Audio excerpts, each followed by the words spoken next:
Alors que nous avons cartographié toute notre planète, les fonds marins et les espèces qui les peuplent restent encore un mystère.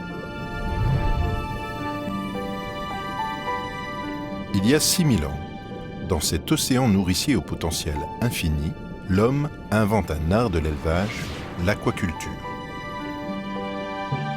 Face aux effets du changement climatique et aux stocks naturels de plus en plus surexploités, la mise en place d'une gestion durable est plus que jamais une nécessité.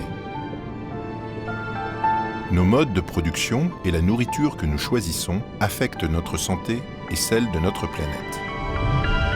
Notre sécurité alimentaire est menacée, mais nous sommes tous les maillons d'une chaîne et chacun peut agir pour préserver l'équilibre de nos écosystèmes. À Vairao, sur la presqu'île de Tahiti, aquaculteurs, fermiers, ingénieurs et chercheurs se mobilisent au sein d'une filière de pisciculture marine éco-responsable. Leur mission ? Identifier puis élever une espèce lagonaire de haute qualité pour le marché local.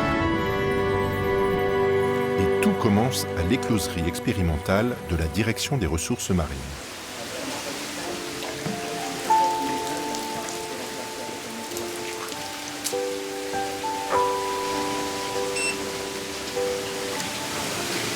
Tête d'écaille, les yeux RAS,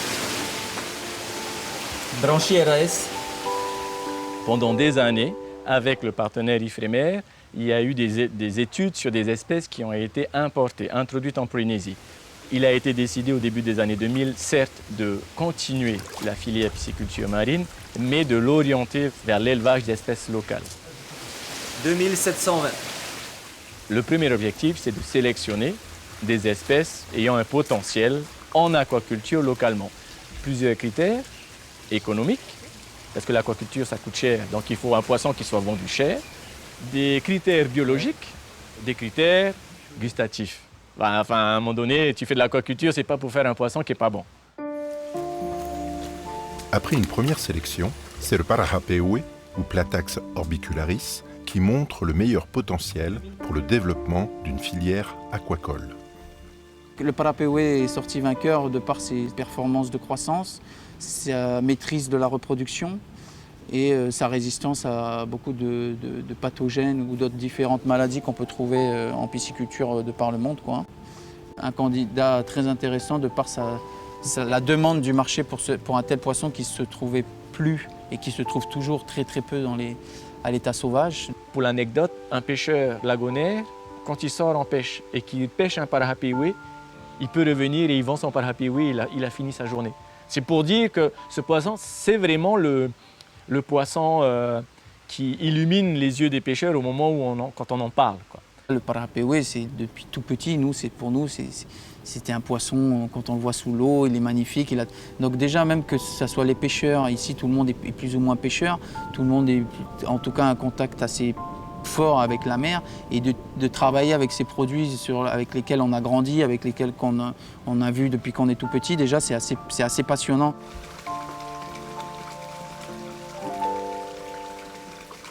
Donc on a les géniteurs, on travaille pour obtenir des œufs de qualité pour entamer les cycles d'élevage, qu'on appelle élevage larvaire, puis alvinage, puis développement du référentiel de grossissement en cage.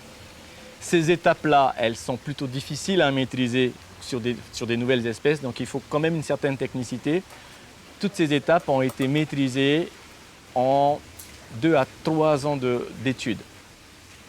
On savait produire des alevins en écloserie avec un taux de survie en élevage larvaire proche de 30%, un taux de survie en alvinage proche de 90, voire de 100%. Donc il n'y avait aucun souci sur cette espèce-là. En aquaculture, c'est vraiment très rare d'avoir un poisson qui très rapidement est maîtrisé en élevage.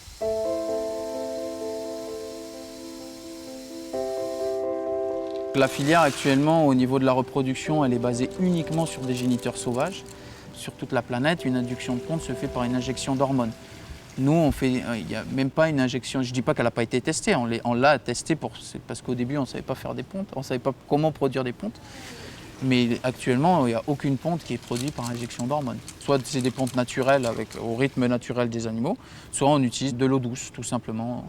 On les met dans de l'eau saumâtre à moitié eau de mer, à moitié eau douce pendant 5-6 jours. Au bout des 5-6 jours, on les remet en eau de mer 100%. 2 jours après, on a une ponte. D'un point de vue sanitaire, c'est intéressant parce que l'eau douce va éliminer énormément de bactéries, de germes d'eau de mer qui ne vont pas supporter la dessalure. Et puis derrière, j'ai synchronisé mes pontes. Je suis capable de dire à l'écloserie que tel jour, mercredi, il y aura une ponte pour lancer le cycle, quoi. On va mesurer la taille des œufs et on va vérifier la pigmentation des œufs, les éventuels tares que peuvent avoir certains œufs. Donc tout de suite, ces pontes-là sont éliminées d'entrée pour la sélection, pour lancer un cycle d'écloserie, puisque c'est quand même le premier maillon de la longue chaîne qui va suivre derrière, quoi.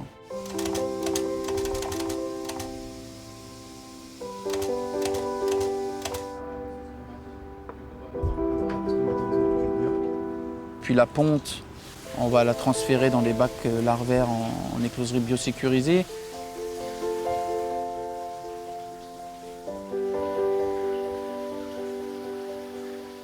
Donc au bout de 20 jours, les larves sont sorties des bacs larvaires et vont subir une période d'à peu près 10 à 15 jours de sevrage. Et on va commencer à les habituer à manger du granulé. Après ces 15 jours, les alevins sont transférés en phase de ce qu'on appelle l'alvinage ou la nurserie, qui va durer à peu près 30 jours. Donc l'alevin va passer de 1 gramme à 10 grammes jusqu'à la phase de passage en cage. 24, 25. Les alevins, produits à l'écloserie expérimentale biosécurisée, sont transférés au lagon dans des cages proches de la station scientifique afin de s'acclimater à leur nouveau milieu.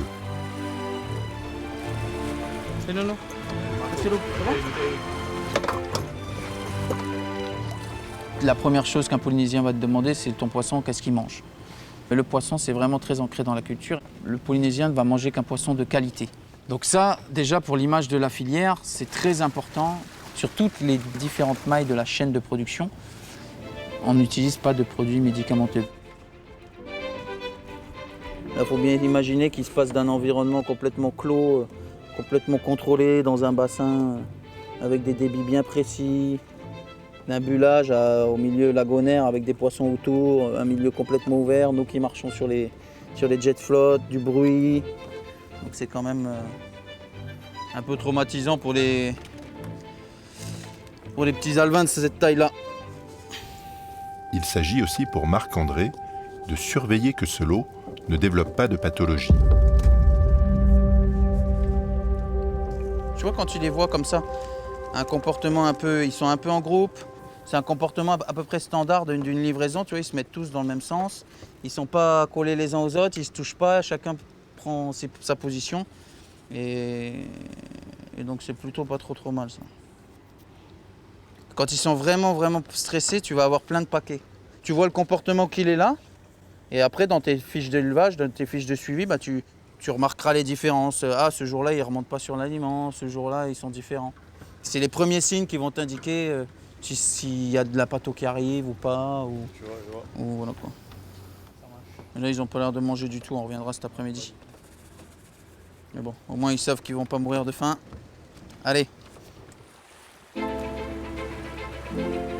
Une fois qu'ils sont assez robustes, les alevins sont prêts à rejoindre les profondeurs du lagon de Vairao. Ils sont transférés à la ferme d'élevage dans ces cages circulaires où ils entament leur ultime phase de croissance.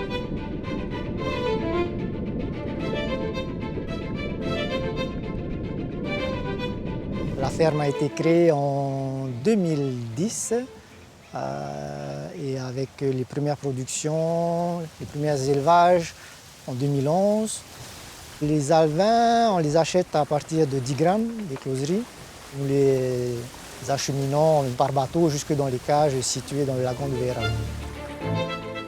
C'est au tour de Sylvain de surveiller leur croissance et le développement éventuel de maladies. Donc ensuite, on les maintient en cage jusqu'à une taille commerciale de 500 grammes.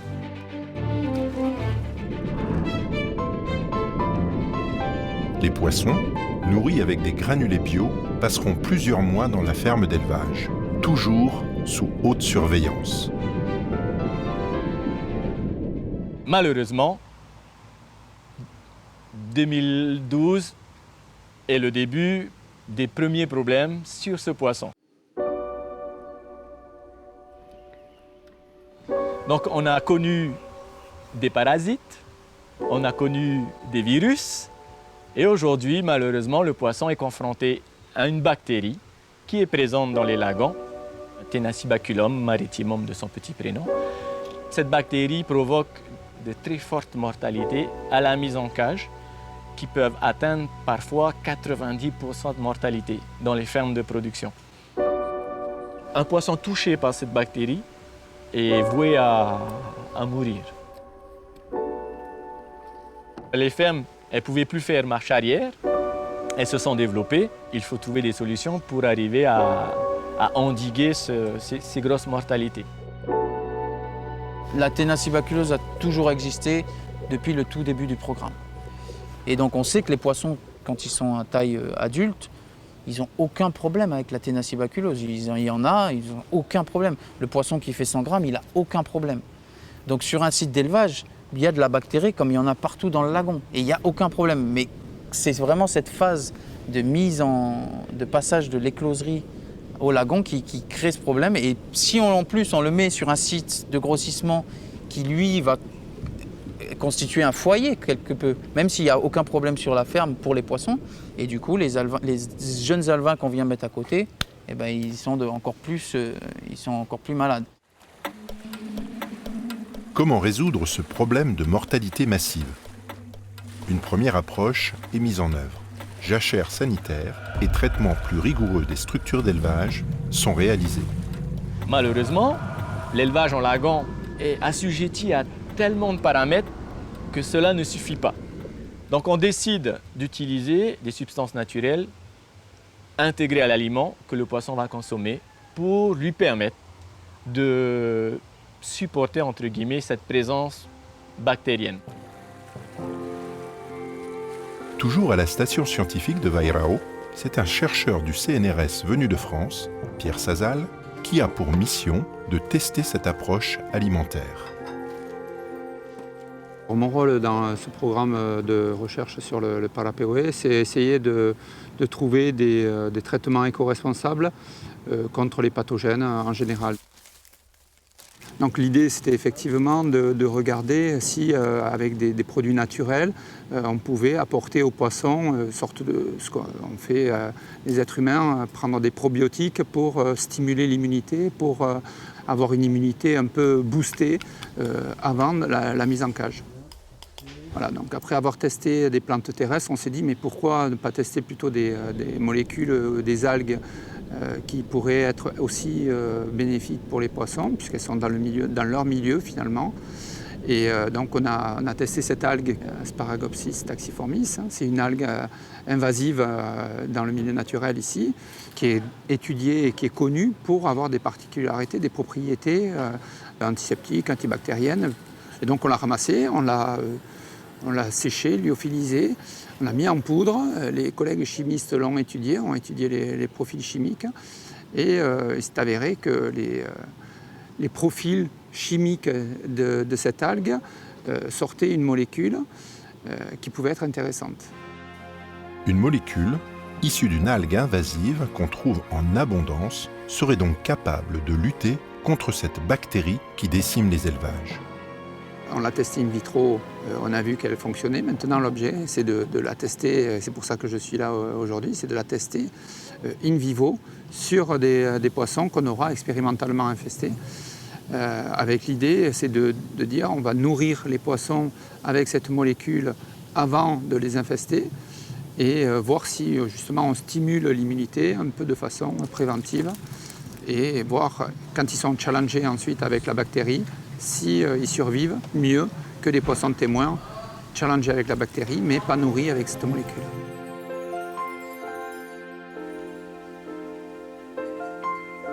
On est dans une recherche appliquée pour essayer de soutenir une filière. On espère effectivement que ça va marcher, mais après, pour aller plus loin dans le développement d'un alicament, quoi, on va dire, puisque ce n'est pas ni un médicament, c'est un alicament, et voir si effectivement ça peut être développé pour pour la filière ici, mais cette bactérie, elle est présente aussi sur d'autres filières, en métropole, en Europe, sur d'autres poissons. Donc il y a peut-être effectivement un avenir à cette molécule.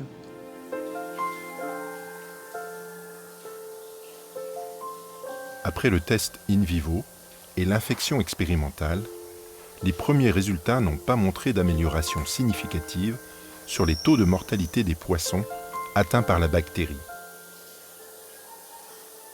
C'est toujours le même problème, parce qu'on a des solutions. On sait que quand on utilise un certain antibiotique, nous on ne veut pas faire ça, mais ça marche sur la bactérie, in vitro. Tu balances de la poudre de X produit sur ta bactérie, elle crève. Hein? Tu fais ça avec le poisson en milieu contrôlé, le poisson résiste.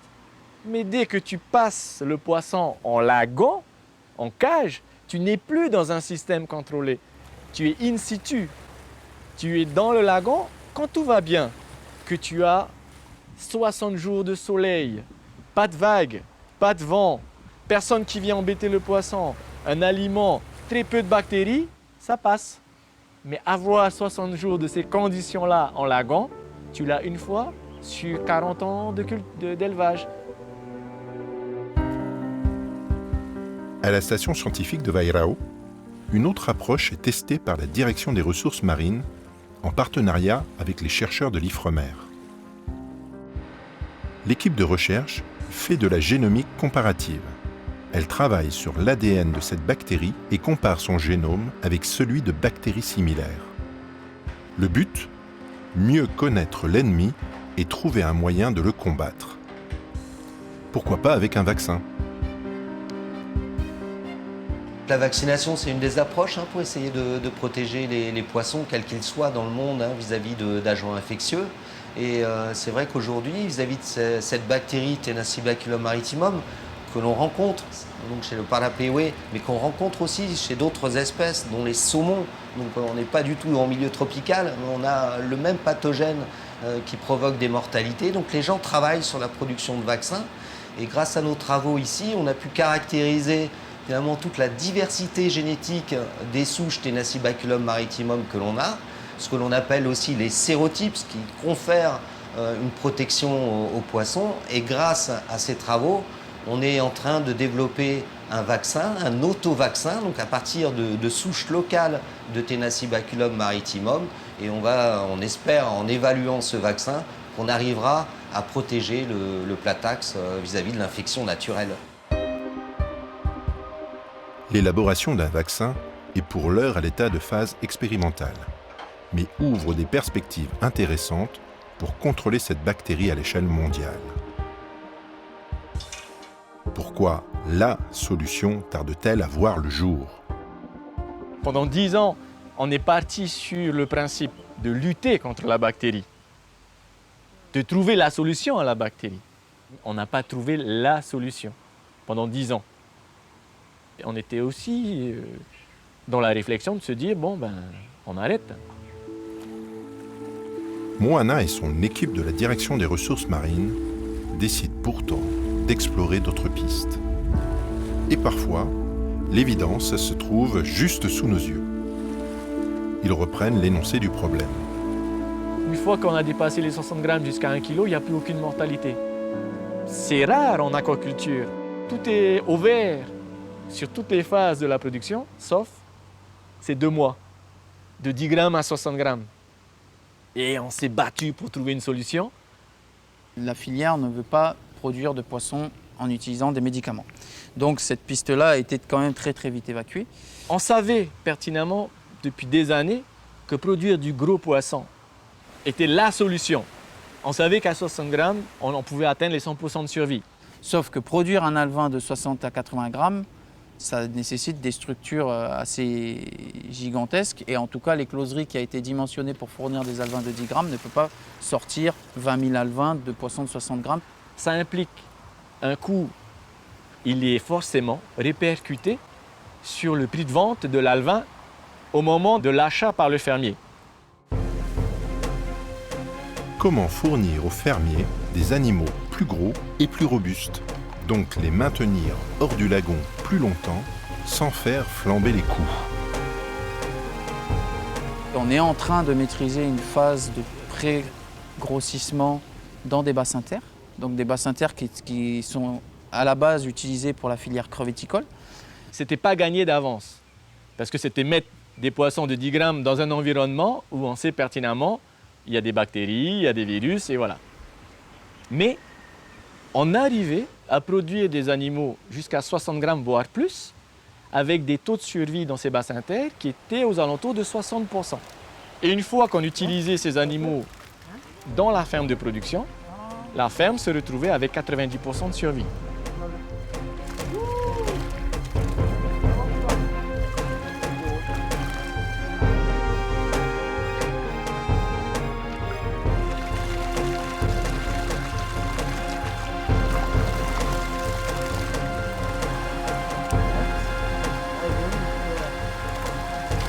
C'est une des solutions et c'est ce qui a sauvé qui sauve la filière actuellement et qui permet qu'il y ait du poisson à vendre. C'est la solution que préconise le pays, tout en n'écartant pas la recherche que l'on peut mener de manière plus sereine, parce qu'on a une solution pour les fermes. Les poissons sont transférés sous oxygène vers la ferme d'élevage dans le lagon de Vairão. Si nous n'avions pas eu les solutions sur la mise en cage du plus gros paraha, on aurait arrêté parce qu'on perdait trop d'argent. Là, avec les nouvelles méthodes d'élevage, on espère pouvoir repartir sur de bonnes bases.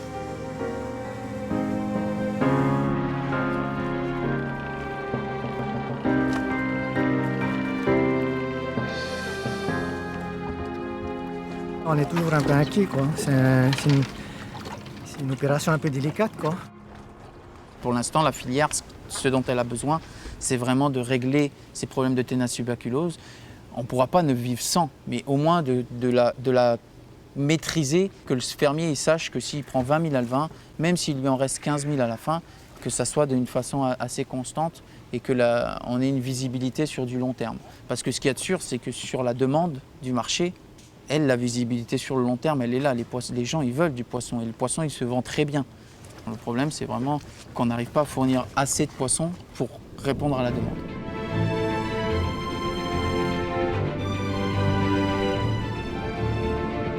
Après 7 mois d'élevage, une fois que les poissons ont atteint la taille minimum de 500 grammes, le fermier prélève la quantité destinée à la vente, en prenant soin de ne pas blesser les autres animaux.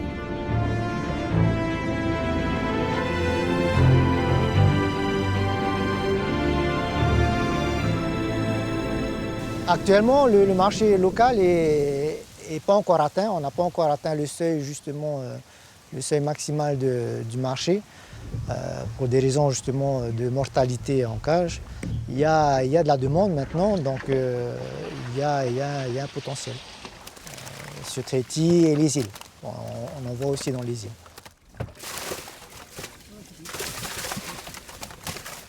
Avant la grande émergence de cette maladie, les fermes de production de paraha pewe ont déjà atteint plus de 20 tonnes de production par an.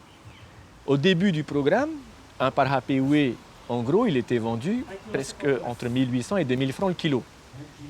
C'est peut-être cher pour certains, mais c'est un poisson de haute qualité. Et je pense que grâce à l'aquaculture, on tient quelque chose d'intéressant pour le développement d'une filière sur cette espèce. 883, 585, 822, 896.